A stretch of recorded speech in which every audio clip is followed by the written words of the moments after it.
Wara ġimgħat ta' tuħ estensiv tal-elettriku li ħalla eluf ta' Maltin u negozji madwar Malta Għawdex mingħajr provvista l-jimsħaħ waqt mewġa qawwija ta' sħana, ix-Shadow Minister għall-Enerġija Markent Nisammut sostna li l-kriżi tal-provvista tal-elettriku kienet il-konsegwenza ta' snin twal ta' nuqqas ta' investiment fl-infrastruttura u mhux avveniment li seta' jitqies bħala sorpriża.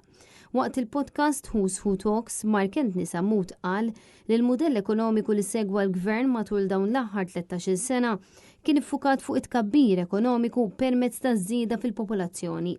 Iżda sostna li dan kellu jkun akkumpanjat minn investiment sostanzjali fl-infrastruttura u fin-netwerk tal-elettriku fost oħrajn. U affakkar li sitwazzjoni simili kienet seħħet ukoll 3 snin ilu waqt il-blackouts tal-2023, meta eluf ta' familji spiċċaw mingħajr elettriku għal sigħat u jiem twal. Dak iż-żmien Sammut fakkar li l-gvern immexxi minn Roberta Bela kien iddikjara li s-sitwazzjoni kienet waħda mhux mistennija. Iżda sostna li wara dak li ġara ma jistax jerġa' juża l-istess argument. Aħna għandna netwerk artubteħ bħalissa, artubteħ litteralment 4 days. And the worst thing l-ar ħaġa f'dak kollu hija li l-gvern assolutament ma ġin li tiġi tgħidli sorpriżi hija sinjala li hija tan kompetenza ġrassa u ġifieri taf li ġejja dil-heat wave.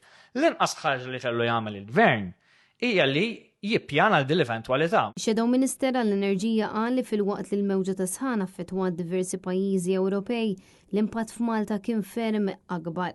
Dan għaliex f'Malta aktar minn nofs il-popolazzjoni esperjenzati tuħ tad-dawl. Qal li l-konsegwenzi kienu serji b'familji trabi anzjani u persuni vulnerabbli jgħaddu ġranet f'temperaturi għoljin mingħajr arja kondizjonata, bikel jintrema u b'negozji jsofru telf kbir.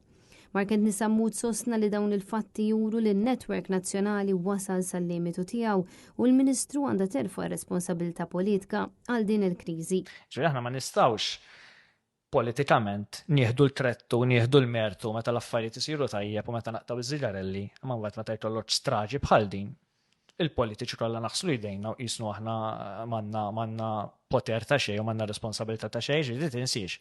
Din ilha mit-2013. Issa, involuta fis-settur tal-enerġija, 2013 kienet il-Communications Consultant ta' Konrad Mizzi, ta' ġizmin Ministru tal-Enerġija, li qaltilna, li qalunna l-Ministeru ta' ġizmin blackouts will be a thing of the past.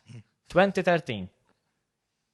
Issa illa żewġ leġislaturi responsabbli direttament bħala Ministru minn das-settur, kienet il-Ministru politikament responsabbli minn din in-nefqa ta' 140 miljun biex nirranġaw u nabgradjaw in-netwerk ta' distribuzzjoni.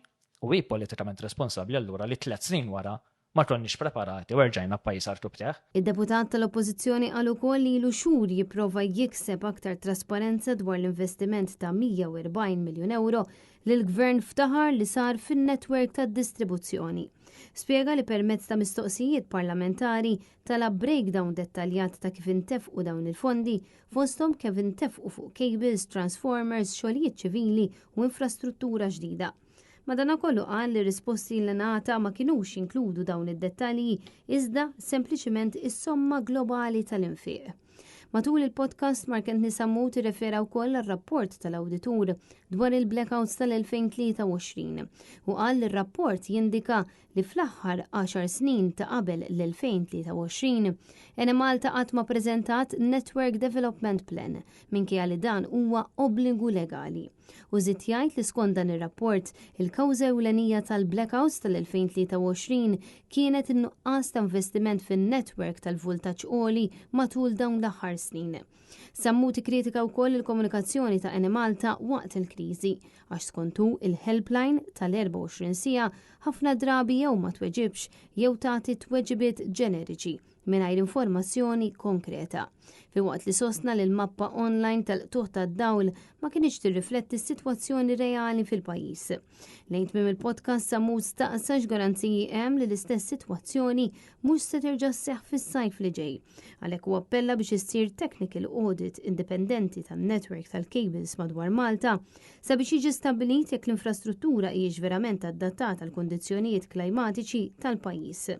Sammut sostna li biss permezz ta' analiżi teknika indipendenti u trasparenza sħiħa ikun possibbli li l-pajjiż jifhem aħjar għaliex in-netwerk qed ifalli u x'investimenti huma meħtieġa biex sitwazzjoni bħal din ma terġax tirrepeti ruħha.